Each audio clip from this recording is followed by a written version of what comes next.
Bonjour et merci de me retrouver pour cette session de Quick Configs CCNA et CCNP. L'objectif des Quick Configs est de vous permettre de faire la pratique d'une technologie de façon simple et rapide. Alors, au cours de cette session, nous allons voir Network Address Translation, NAT, et nous allons voir le Static NAT Inside, donc le Inside Static. Je vais rapidement présenter la topologie. Nous avons ici un réseau local qui utilise un sous-réseau privé, le 10.1.1.0/24. Et nous allons voir également le réseau local où sont les serveurs, qui est dans un sous-réseau privé, le 192.168.1.0/24. Le sous-réseau où se trouvent les PC connectés au routeur 1, c'est le routeur qui va faire le NAT. Et le sous-réseau où se trouvent les serveurs est connecté au routeur 2. Les deux routeurs, le routeur 1 et le routeur 2, sont connectés à l'Internet. Alors, avant de parler, avant de voir la configuration, de tester, de faire les vérifications, un bref aperçu de ce à quoi sert cette technologie. Alors, j'aime un présentateur, un auteur qui aime dire que si vous voulez comprendre une technologie, posez-vous la question pourquoi est-ce que la technologie a été inventée. Alors, pourquoi est-ce que NAT existe? NAT est l'une des technologies qui a été inventée pour remédier au problème de l'épuisement des adresses IP version 4. Donc, à un moment donné de l'histoire, lorsque l'Internet a commencé à croître, lorsque les entreprises, les résidences ont commencé à se connecter, il y a eu un problème d'épuisement d'adresse IP version 4. Donc nous savons que l'adresse IP version 6 a été créée pour dans un futur, en fait, pour qu'au fur et à mesure qu'on utilise également l'adresse IP version 6 pour éviter l'épuisement de l'adresse IP version 4, mais NAT a été aussi créé pour comme une solution, l'une des solutions au problème de l'épuisement des adresses IP version 4. Alors, que fait NAT? Ce que NAT fait, c'est simplement traduire, ok? Traduire une adresse IP. L'intention initiale, ok, c'était traduire une adresse IP version 4 privée, ok? Une adresse IP privée, en une adresse IP publique. Ok, excusez, là je voulais écrire privé. Ok. Donc c'est la traduction. Donc pour être simple, je vais faire ceci au lieu de mettre IPv4.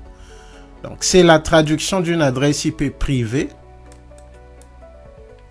en une adresse IP publique. Alors pourquoi? De façon simple, au départ, s'il fallait qu'on utilise les adresses IP publiques au niveau des réseaux locaux et à l'Internet, il y aurait un sérieux problème. Ok? Pourquoi? Parce que je donne l'exemple d'un pays comme les États-Unis. Il y a 300 millions, je pense 320 millions d'habitants. Supposons que 200 millions de résidences ont besoin de se connecter à l'Internet. Ça, ce n'est que les États-Unis. C'est déjà un problème parce que lorsqu'on parle de 200 millions de résidences et d'entreprises, on ne compte pas le nombre d'utilisateurs. Le nombre d'utilisateurs, ça va encore augmenter.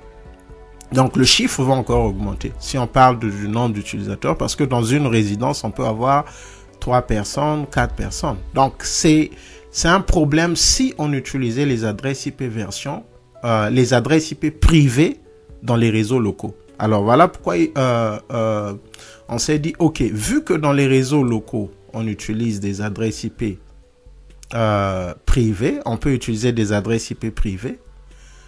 Alors, ce qu'on va faire, c'est que l'utilisateur dans le réseau local, lorsqu'il veut communiquer avec l'Internet, on traduit son adresse IP privée en l'adresse IP publique. Ok, juste pour donner un exemple rapidement, si je prends mon command prompt, Et ça, c'est mon command prompt. C'est pour l'Internet de mon domicile. ipconfig, je pense. Nous allons voir que l'adaptateur Wi-Fi, donc la carte réseau Wi-Fi de mon PC, a obtenu cette adresse IP de la part du routeur de mon fournisseur. C'est une adresse IP de la classe C, une adresse IP privée. Et donc, ce qui est vrai, c'est que si je communique avec l'Internet, je donne l'exemple, si je fais ping, je ne sais pas si c'est une adresse IP privée, version 4 qui sera, voilà, c'est une adresse IP. Version 6. Je veux rfi.com par exemple. Vous voyez que je suis en train de communiquer avec une adresse IP publique, mais mon PC a une adresse IP privée. Ce qui veut dire que à un moment donné, si je fais tracer, l'adresse IP de RFI 3.234.114.85, ce qui va se passer, c'est qu'à un moment donné, avant de partir à l'Internet, mon fournisseur va traduire cette adresse IP privée en une adresse IP publique. Et donc, lorsque le serveur de RFI répond à mon ping ou encore à mon traceroute, ce sera un routage au niveau de l'Internet. Alors, ça, c'était pour donner une idée. Vous voyez que là, j'ai la passerelle par défaut de mon réseau local et ici c'est maintenant des adresses IP publiques. Les adresses IP privées ne sont pas transportables à l'internet, donc ne peuvent pas transporter les paquets à l'internet. Voilà pourquoi on doit les traduire en voilà pourquoi les adresses IP privées avant lorsqu'ils arrivent au routeur du fournisseur, ils sont traduits en une adresse IP publique. Alors nous allons maintenant nous focaliser sur le static NAT. Static NAT, il y en a deux types. Il y a le inside static NAT. Ok, inside static NAT. Le inside static NAT se focalise à traduire une adresse IP privée qui est à l'intérieur, donc dans le réseau local, en l'adresse IP publique. Ok, donc ça veut dire que lorsque les paquets vont quitter ici, ils vont quitter avec cette adresse IP et le routeur va traduire cette adresse IP en cette adresse IP et c'est le 2111 qui sera visible au niveau de l'internet. Ça c'est le inside. Le inside, ça va du réseau local vers l'internet. Le outside static NAT, c'est le sens inverse, ça vient de l'extérieur, ok, par exemple ce serveur, l'adresse IP de ce serveur, lorsqu'il va arriver au niveau de ce routeur, il sera traduit par cette adresse IP et donc c'est le 31.1 qui sera visible lorsque les paquets vont atteindre ce routeur. Alors, sans continuer avec la théorie, nous allons maintenant passer à la configuration et vérification. Avant de le faire, nous partons dans le routeur. Si nous faisons show IP NAT translations, vous voyez qu'il n'y a pas de translations. Alors, pour configurer NAT, je pense que nous allons un peu repartir sur les concepts parce qu'il y a des concepts qui sont très importants pour comprendre comment est-ce que NAT fonctionne. Les concepts, ces concepts sont liés aux adresses IP, ok, du point de vue du routeur NAT et du point de vue du réseau de destination. Alors, qu'est-ce que je veux dire? Dans le routeur qui fait NAT, ok, dans le routeur qui fait NAT, l'adresse IP qui est dans le LAN, ok, donc l'adresse IP privée est appelée le inside local. L'adresse IP qui est du côté de l'internet, donc l'adresse IP publique est appelée le inside global. Du point de vue du réseau de destination, l'adresse IP qui est du côté de l'internet est appelée outside global. L'adresse IP qui est dans le réseau local est appelée outside local. Ok? Maintenant, excusez cette adresse IP. Alors, ça peut être un peu difficile, mais je vais essayer de simplifier. Je veux donner une explication qui va vous permettre de comprendre ceci facilement. Alors, de mémoriser aussi facilement. Parce qu'à un moment donné, parfois, on a besoin de mémoriser. Alors, remarquez que nous avons le global, ok? Au niveau de l'Internet, nous avons le global. Ça, c'est déjà quelque chose qui doit attirer votre attention. Global, c'est au niveau de l'Internet. La différence est que le inside est du côté du routeur qui fait NAT. Le outside est du côté du routeur où se trouve le réseau de destination, le sous-réseau de destination. Donc, global, ce sont les adresses IP qui sont au niveau de l'Internet. Le inside, c'est dans le routeur qui fait NAT. Le outside, c'est dans le routeur de destination. L'autre concept, c'est local. Nous allons remarquer que ici, c'est local des deux côtés. OK? Local, c'est pour le LAN. Donc, ça vous permet de comprendre simplement que lorsqu'on parle de LAN, on parle de l'adresse IP privée. OK? Lorsqu'on parle de global, c'est l'adresse IP publique. Donc, un autre élément. Global, OK? Je ne vais pas tout écrire. Global, vous faites référence au WAN. Donc, l'adresse IP publique. OK? Local, vous faites référence au LAN et donc l'adresse IP privée. OK? Maintenant, le inside, souvenez-vous, pour vous référer le inside, vous voyez que ici, nous avons le inside local et le inside global. Le inside, la façon de se souvenir, le inside, c'est le routeur qui fait NAT, du côté du routeur qui fait NAT. OK? Et le outside, c'est du côté du routeur de destination. OK? La destination. Donc ça, c'est une façon simple. Maintenant, nous allons passer à la configuration. Toutefois, dans la configuration, vous allez remarquer que dans l'adresse IP, parce que la configuration, vous allez seulement configurer le routeur qui fait NAT. OK?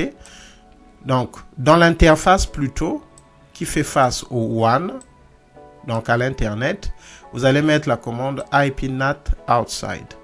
Et dans l'interface qui fait face au LAN, OK, au réseau local, vous allez mettre IP NAT inside.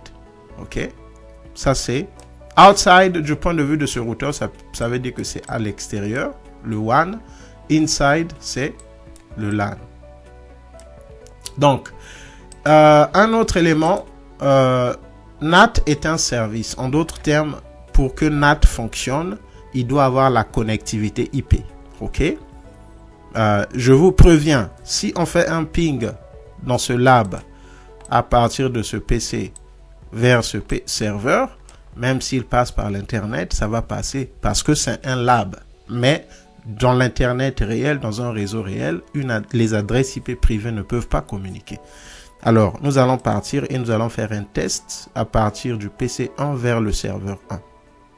Je vais prendre le PC 1. Vous voyez que j'ai un ping qui est en train de passer. OK? J'ai un ping qui va du PC 1. Excusez, je dois me reconnecter apparemment. Je pense que c'est le seul qui a... OK, j'ai perdu la connexion à tous les équipements. Je ne comprends pas pourquoi. OK. OK, le ping continue à passer dans le PC 1 et le ping est en train de partir au serveur, l'adresse IP du serveur. Donc, ça veut dire que avant de faire la configuration de NAT, rassurez-vous qu'il y a la connectivité IP de la source vers la destination finale. Maintenant, ce que nous allons faire maintenant, c'est d'appliquer la configuration. Alors, nous allons maintenant configurer IP NAT inside. OK, j'étais en train de faire des tests. Je vais enlever ce qui était là. Donc, nous allons configurer. La commande est très simple. C'est simplement IP NAT inside source statique. On commence par l'adresse IP privée. Donc, l'adresse IP du PC. Et la deuxième adresse IP, c'est l'adresse IP du du WAN, ok, de l'interface qui va vers l'internet. Alors, nous allons repartir dans le routeur. La commande, je vais afficher la commande. Si nous faisons IP NAT, vous voyez qu'il y a plusieurs options. Il y a le stateful, create inside, log outside, ok. Et nous allons ici configurer le IP NAT inside, ok. Et ça peut être la source ou la destination, ok. Donc ici, la logique, vous pouvez traduire l'adresse IP source ou encore l'adresse IP de destination. Nous sommes en train de traduire l'adresse IP source, donc nous allons mettre source. Statique, ok. Il est possible d'utiliser un route map ou encore un access list. Mais pour l'instant, nous allons mettre statique. Point d'interrogation. On peut préciser l'adresse IP, ok, l'adresse IP qui est à l'intérieur, ou encore on peut mettre un sous-réseau ou encore des numéros de port TCP ou UDP. Pour l'instant, nous sommes en train de traduire l'adresse IP 10.1.1.2, l'adresse IP du PC1, et on peut traduire sur la base de l'adresse IP, ok, de l'interface qui fait face au WAN. C'est ce que nous allons faire pour l'instant, c'est le 20.1.1.1. Avant d'appliquer la commande, j'ai deux captures. J'ai cette capture qui est en train de capturer les paquets qui quittent le PC pour venir vers la passerelle par défaut, donc cette interface. L'autre capture que j'ai est celle qui est ici. Elle est en train de capturer les paquets qui traversent cette interface. Ok. Alors, je vais, avant de valider, nous avons vu la syntaxe, je vais faire show IP NAT translations. Vous voyez que nous n'avons pas de traduction. Et du côté du PC, si nous faisons un ping vers cette adresse IP, en fait du PC1 vers le serveur, nous voyons que les paquets qui passent sont, les adresses IP qui passent sont ceux du PC1 10.1.1.2 et le serveur 10.1.1.1. Non, c'est pas le 10.1.1.1 que je voulais ping. Je vais corriger cela. Je vais venir ici 10.1.1.2. Vous voyez que dès qu'on change, c'est le 10.1.1.2 qui est en train de passer ici là. Ok. Plutôt le 192.168.1.2. Alors, si nous revenons ici, il n'y a pas de translations. Alors, nous allons réappliquer. Nous allons maintenant appliquer la commande. Je vais maintenant copier. Vous avez vu la syntaxe. La première fois, je voulais montrer un peu les contours les options que vous avez. Je mets IP NAT inside source statique. Je reviens. Si je revérifie, il y a maintenant une traduction. Alors, cette traduction veut simplement dire que le routeur est prêt. On a dit, cette commande instruit le routeur que si tu reçois des paquets qui viennent de l'adresse IP 10.1.1.2, tu dois les traduire, tu dois remplacer l'adresse IP source en 20.1.1.1. Alors, ça aussi, c'est un concept. Ça nous ramène un peu au concept de IPv4 Packet Header. Dans le Packet Header, il y a deux éléments principaux, le source IP et le destination IP. Alors, ce qui se passe ici, c'est que lorsque le paquet quitte le PC1, le source, sur le champ source, il y a le 10.1.1.2. Sur le champ de destination, il y a l'adresse IP du serveur, le 192. Donc, je vais mettre ça ici. 192.168.1.2. Au départ, lorsque le paquet quitte le PC, il a le source IP 10.1.1.2. Et lorsqu'il arrive au routeur, une fois que le routeur traduit, cette adresse IP est remplacée en 20.1.1.1. Alors, lorsque nous refaisons le ping test, c'est ce que nous voyons. dans les captures, ça commence par le 10.1.1.2 et lorsque ça arrive au niveau de l'interface qui est ici, c'est toujours le 10. Excusez.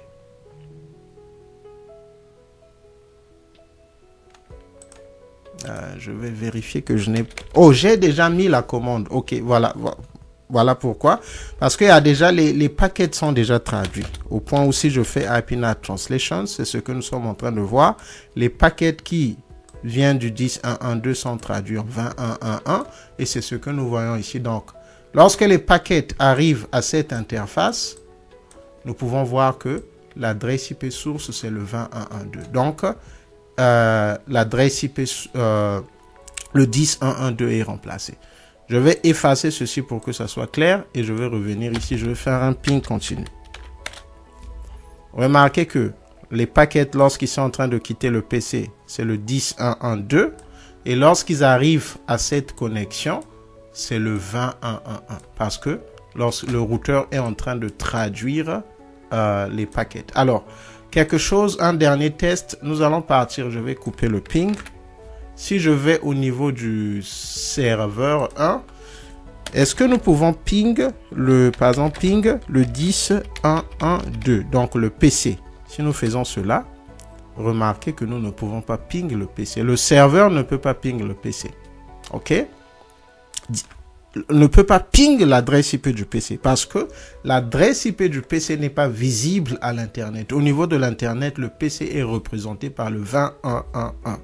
Alors, nous allons repartir et faire le ping à partir du serveur 20.1.1.1. Alors, là maintenant, vous allez remarquer que ici, là, lorsque ça quitte, lorsque ça arrive ici, c'est le 192.168.1.2 et ça va au 20.1.1.1. Alors que lorsque ça arrive ici, lorsque les paquets arrivent ici, ils sont destinés au 10.1.1.2. Je vais mettre que le ping soit continu pour que nous puissions mieux voir cela.